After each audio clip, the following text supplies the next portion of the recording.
Well, for me, the SOC simulator is the icing on the cake. I love that thing. The great thing about it is the way you set it up. It's an actual SOC. It feels like it. I like to have that, practical element, which is what the MyDFIR community gives. Why would you take a course? There's no mentorship, there's no internship, there's nothing. You're just by yourself. In this interview, you hear firsthand what it's like to be inside the MyDFIR SOC community. So if you've ever wondered what it's really like, this video is for you. Hello, everybody. Welcome to today's video. My name is Steven, and today we have Mohammed, who is a member of the MyDFIR SOC community. And in today's video, he's going to share his experience, all the good, bad, and the ugly, and go from there. So, Mohammed, if you can introduce yourself, tell everybody who you are and how awesome you are. How awesome. Well, I try my best. So my name is Mohammed. Everybody calls me Sank Logic. And really, to be honest, I kind of fell out of IT a while back, and then I've come back into it now and finished my degree in computing. And then I didn't know what to do. So I thought I was a bit too old for cybersecurity, but I said, what the hell with it? Let's go for it. And I did. I started with Try Hack Me, and then sort of got interested in cloud computing and Azure and stuff like that. And then I was introduced to cybersecurity, and I saw the MyDFIR channel, a couple of other channels, and I got hooked when I did the ELK 30-day project, and I've never looked back since then. So that was a year ago. For people that are listening in, they might be curious, and you don't have to say a number, but could you maybe provide a range on where you're at in terms of your age? I'm in my 40s. 40s, perfect. Yeah. Okay. Yeah, no, you're not too old for that. Yeah, well, when I first started, I got a HND in computing back in the day, and I did work in IT for a couple of years, and then decided to go into business, and then I'm back again into IT with full force this time. So awesome. So I'm assuming from your first time of seeing my video, which was the ELK project, I believe, from then on, that's how you kind of became aware of the MyDFIR SOC community. Is that correct? Well, I kind of knew before that, because I did the actual course that you introduced. Yeah. So I took that course, and I really enjoyed that. That taught me how to investigate, how to think like an analyst, and sort of get into the sort of methodology of the whole process, which I found very helpful. But that's the reason why at the moment I'm writing amazing reports with your guidance and feedback. So yeah, so that the course for me and the YouTube channel have been amazing. And also, even before the community, we used to chat in DMs, and you used to always encourage me, check my work, and give me feedbacks. Always, pushing me.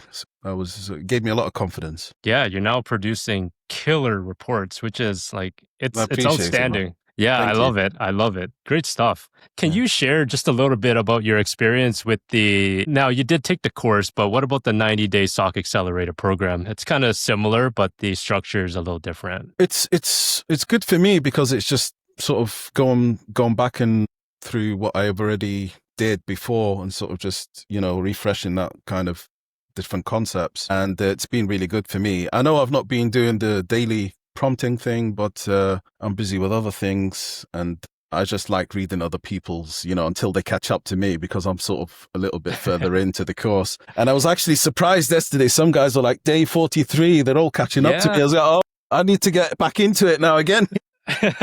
Yeah, they're all catching up. I'm going to leave me behind. So I was like freaking out yesterday. I got to do this now. Yeah. So I got back into the course again and doing the Splunk investigation. I kind of left it a little bit, because I was trying to concentrate on KQL and then move on to Splunk. But KQL is not too bad now. It's okay. So I wanted to concentrate on Splunk now. So I did the identity lab. So I'm doing the advanced lab now.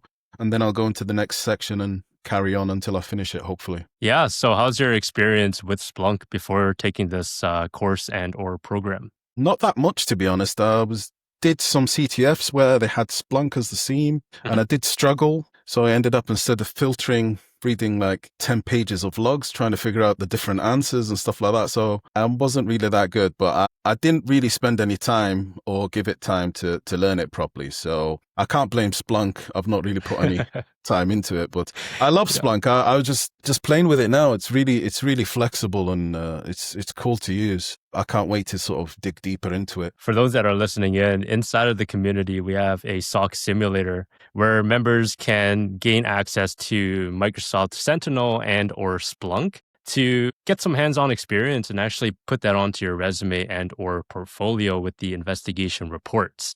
Now, I do want to hear some of your experience when it comes to the SOC simulator itself. I know you've tackled a lot of client requests and also investigations. If you can share a little bit about that. Well, for me, the SOC simulator is the icing on the cake. I love that thing. The great thing about it is the way you set it up. It's an actual SOC. It feels like it. We've got a shared email box where the alerts come in. You can check that.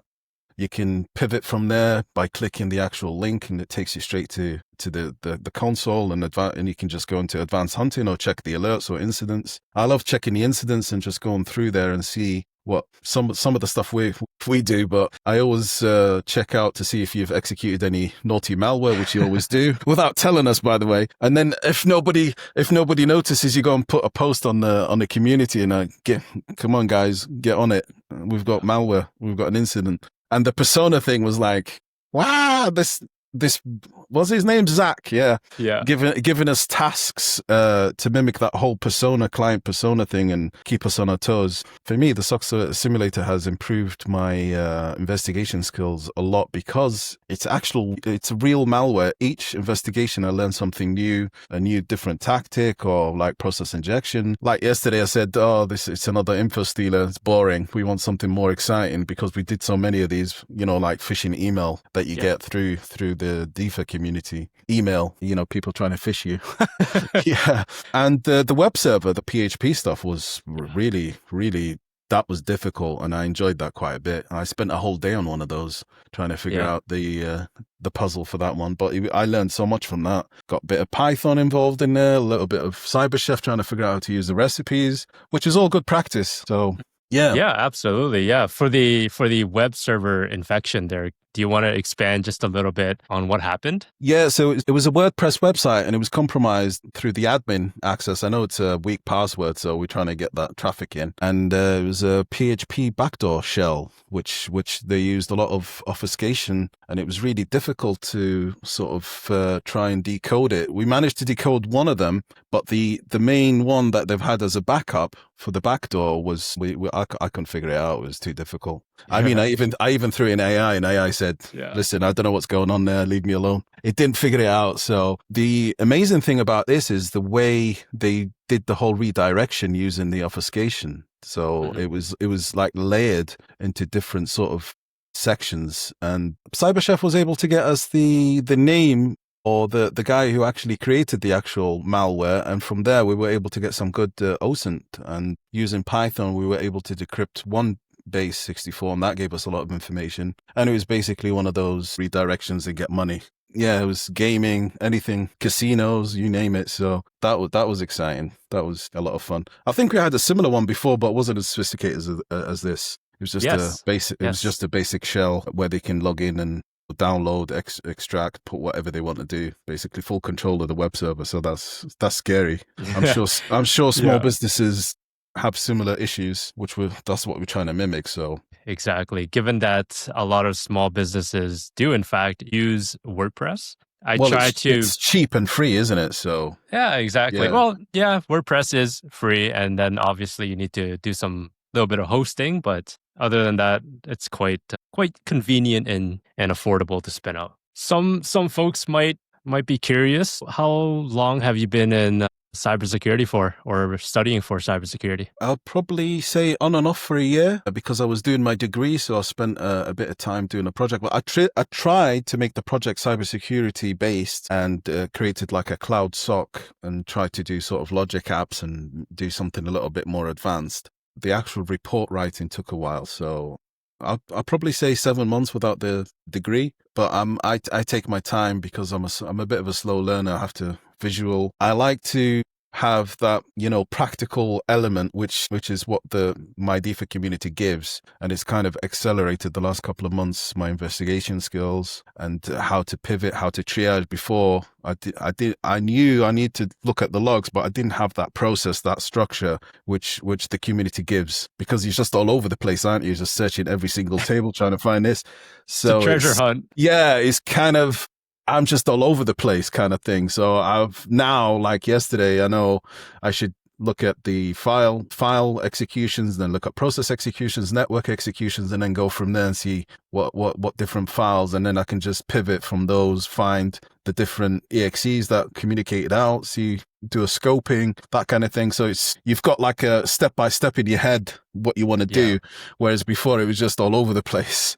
So it's the investigative methodology and the process that we do actually go over in the course and the 90-day SOC Accelerator program. Yeah. And I'm excited for everybody that's in there because they will eventually start learning all of that cool stuff. And I just can't wait to start seeing their reports. Now, do you have any kind of certifications right now? No, I'm not really big on certifications. I know I need to do a few. I know I need to do the Security Plus, and I've also got the TCM, the SOC one, the PSAA. I've already bought the voucher for that, but I've been kind of lazy because I think my Splunk skills are not that good, and I know the exam has Splunk investigation, and it's like a simulated SOC where you got an investigation, then you have to write a report. So I am going to push and try and do that before the end of the year and try and get that, the SC 200 as well, if I can, and then start applying for jobs, really. I mean, the good news here is that you have the SOC simulator to practice.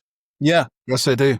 Yeah, the Splunk edition, which I was quite surprised by. I didn't expect it, to be honest. So I was really happy that you introduced that, and you even put a course together with it, a how-to on Splunk, which was really good. I've gone through half of that so far now. The way I was picturing this whole SOC simulator was to really mimic a MSSP, a managed security service provider, and right at the beginning, we had only one client, which was utilizing Microsoft Sentinel. But in a real SOC, it's not only just that. You might have a bunch of other different SIMs. And that is why I wanted to create another simulated client that actually uses a different SIM, such as Splunk. And because those two are such popular SIMs in like the real world, that is why I wanted to introduce that for the community so all the members can have experience with it. Yeah, I definitely agree. Having KQL and Splunk experience and being able to practice, having access to it all the time. And there's definitely loads of telemetry, lots of stuff you can go through. I mean, the Splunk one is amazing. It's got Zeek, Suricata, it's got PowerShell logs, it's got Sysmon. It's like log heaven for a blue team, I'm telling you. It really is. You can just find everything. You can just find every single thing, you know. And I think you're going to sneak in some PCAP action as well, which I'm useless at, by the way. So yes. I need to learn how to do the PCAP Wireshark. My Wireshark skills are very basic, so that should be fun. Yeah, I do plan on sneaking some PCAP for the capture the flag.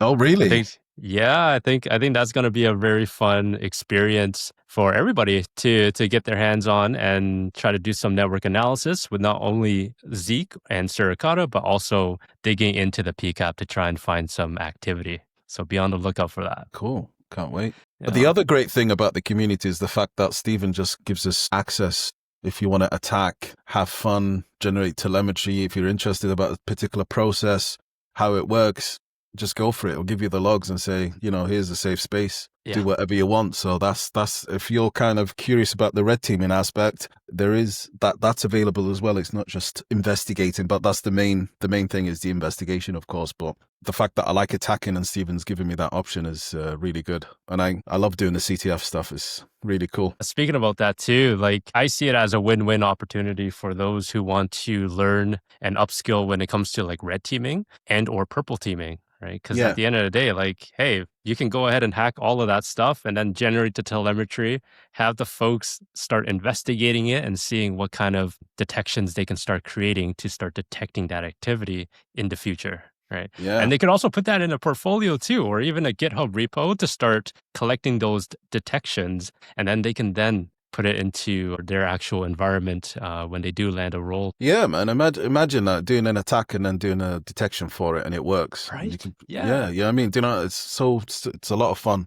It's really exciting stuff. And also in the future too, it's going to be with logic apps as well. So folks can start building up automation and then see how that can, I guess, quickly remediate and or provide additional context for that alert. It's a lot of skill building for sure. There's a lot to come. I know. Well, I mean, I can see that from the internship, the way you've structured that. That's really good. That's very, very good. I like the whole 3-level structure thing, and it sort of advances as you go forward, which is really good. It's not just Yes. a plain tick these boxes. That's it. Here you go. You're an intern now. It's actually, there's a process. There's an interview. There's really, it's tough. It's not easy, which is something I like. For those who want to apply to become an internship, yeah, you do have to go through certain criterias and also pass an interview with me. And then afterwards, we do have like couple tiers, right? We have a tier 1, tier 2, and tier 3. The higher the tier you go, then obviously more responsibilities are unlocked for you. For example, once you get to tier 3, you can start building up logic apps, like I mentioned earlier. And yeah, it just makes it a lot more realistic in that case. Yeah, that's the great thing about the community. Not blowing smoke or anything, but genuinely, it's an amazing community. I mean, the stuff that's there, the courses, the material, the labs, and the amazing thing is we've got the MyDFIR himself, Stephen, just looking out for us and being available, giving us that feedback. The feedback is spot on, precise, and that's what you need. So you know exactly how to improve your next report. And I've had like at least 10 or 15 different feedbacks, and just keep tweaking every time, tweaking, just to get that perfect report, which I'm working on. I'm nearly there. Hopefully I'm nearly there. I mean, again, I've said this previously, but your reports are pretty amazing. Like I've showcased them in some of the videos that I put out on YouTube. Oh, thank you. Yeah, it's really great. Good stuff. Well, it's all down to your courses, bro. Following your steps, and your templates are amazing. You got so many templates there. In your opinion, how does the community differentiate itself from other communities or courses that you've taken? Well, to be honest, it's the structure that you've got so many things. You've got the 2 enterprise tools that you have access to. Amazing environments with so much logging. The structure is enterprise level. You've got the logging, you've got the logo. You know what I mean? Each person has got their own separate sort of account to go through all the different incidents and reports, and the community, just all those great people that are in there, the analysts sharing the different sort of reports. It's getting much better now because everybody's kind of chiming in, and my report is better than yours. This one is look, I put this, I put that. One of the guys was doing a forensics one. I was so impressed with that report, the whole full forensics entropy, and he was so detailed. I was like, whoa, what is this? So the fact that there's so many good analysts there with different capabilities and we can learn from each other, and then having the bi-weekly, the big thing for me, the bi-weekly is you pushing me to do a presentation, which is completely out of my comfort zone. I mean, even doing this interview is out of my comfort zone, but to be honest, anything Stephen tells me to do, I'm going to do because I trust him 100%. And he's like, do a presentation and just go with it. You'll be all right. And I did it. I was nervous. I was all over the place, but I kind of got the hang of it. And then we did the hangouts, and he was pushing me to do things on that. So my confidence has increased a lot in that aspect. I've even started doing YouTube videos. I know I've only done 2, but I'm actually trying to figure out how to do that in a way that it's productive and it's good for people to watch. I just don't want to put anything out there, but something useful. So to be like Stephen, of course, all of his YouTube videos are amazing. Always learn something new, especially the investigation ones. They are so good. I did this investigation. How did he find this? How did he find that? And I just write in my notes, oh, he did this, so that in itself is amazing. Every time you watch a YouTube channel from an investigation, you gain new ideas, new skills, how to find this particular process or how to pivot. So yeah. So I think that's kind of the key things for me. So I'm very happy to hear that, you're slowly gaining confidence, especially when it comes to the presentation side of things. Eventually, this is going to be another Tuesday for you, So, I'm hoping so. Yeah, the more we do I'm hoping so. The more comfortable we'll definitely get. And I'll also link your YouTube video or YouTube channel in the description so folks can go and check it out and subscribe as well. Because I do know that you are going to be, doing a lot of hard work and putting out some quality content. So I'm going to try my very best. Yes. I'm basically going to be showcasing my journey and the community and the different things I've learned in the best way possible and try and do that. Showcase what we're learning. Awesome. Yeah. Yeah. Because in the community, we do have a lot of client requests and or alerts that do get generated. And just showcasing how folks can go through that can also help other members and folks that are not inside of the community to help them develop an investigative mindset. And that's what we're all about. Well, I definitely agree, because the YouTube video, you have to think what you need to show. And that in itself makes you think about the process. How am I going to explain it to them? And that way it kind of teaches you and reinforces those concepts. So doing the YouTube videos, they are hard. They are difficult to do. But if you try and push yourself and kind of write bullet points and try and explain the different things, if you can explain them to people, you can be, when you do the interviews, you're going to be able to talk about it. So it's good practice. So Yes. that's one of the reasons I'm doing it, as well as, to show what I'm learning and kind of my journey in the community. Absolutely agreed. I do have two more questions for you, Mohammed. The first one is, what would you tell someone who thinks that this is just another cybersecurity course? It's definitely not any typical cybersecurity course. It's a full community with structure. You've got two enterprise tools, and not just two enterprise tools where it's just a SIEM, so it's not just two enterprise tools where it's a SIEM here, go in, log in, search, do some log analysis, and that's it. You've actually got network, PCAP. We're going to be doing malware analysis, and I can't wait for your forensics course, the DFIR course. So even after we go through all of the triage and the analysis and the SOC kind of tier 1, tier 2 kind of work, we'll actually be going into more advanced concepts and using newer tools. So the more you stay in the community, the more you're going to gain a lot of knowledge of tools in the industry that real analysts use. So when you go and talk in an interview, oh yes, I've used Splunk, I've used MDE, I've used Velociraptor, I've used, I know how to read Zeek logs, I know how to extract and look at the logs and, do the forensic work, that kind of thing. And that's what it's all about. The community does that. So why would you take a course? There's no mentorship, there's no internship, there's nothing. You're just by yourself. When you told me you were going to do this community, I was like so happy, because there's nothing that's blue team focused.